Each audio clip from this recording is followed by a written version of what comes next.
Pemirsa, proses penerimaan peserta didik baru PPDB untuk jenjang SMA Negeri dan SMK Negeri sepenuhnya dilakukan oleh Pemprov Bali. Ini merupakan program pertama yang harus dikawal dengan baik sehingga tidak sampai menimbulkan masalah baru. Masyarakat juga diharapkan ikut mengawal proses ini dengan baik.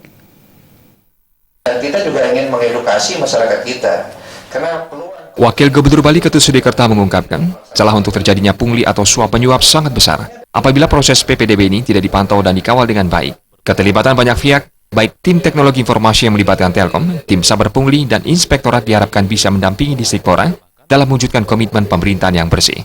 Sudekerta menambahkan kesadaran orang tua juga sangat penting untuk mewujudkan pemerintahan bersih. Masyarakat jangan hanya menyalahkan pemerintah saat terjadi pungli atau suap. Masyarakat diminta tidak memberikan apapun kepada para pelayan masyarakat serta menerima segala tahapan dan proses dengan baik.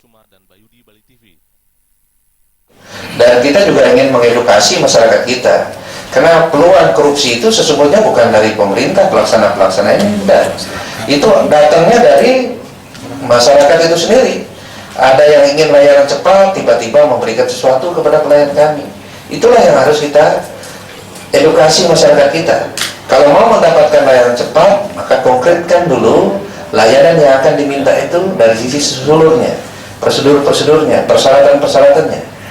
Ya, kalau mau mendapatkan layanan cepat itu, jangan menggunakan pola-pola pemberian sesuatu itu kepada jajaran kami sebagai pelaksana pelayan teknis itu.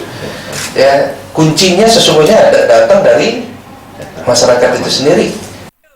Meski hingga saat ini belum ada laporan terkait tindakan pungli, Sudekerta menegaskan apabila ada tindakan-tindakan pungli atau suap dalam proses PPDB, pihak akan bertindak tegas sesuai peraturan yang berlaku. Masyarakat juga diharapkan tidak takut untuk melaporkan apabila ada dugaan atau indikasi pungli dalam PPDB. Pratnya Paramita, Bali TV.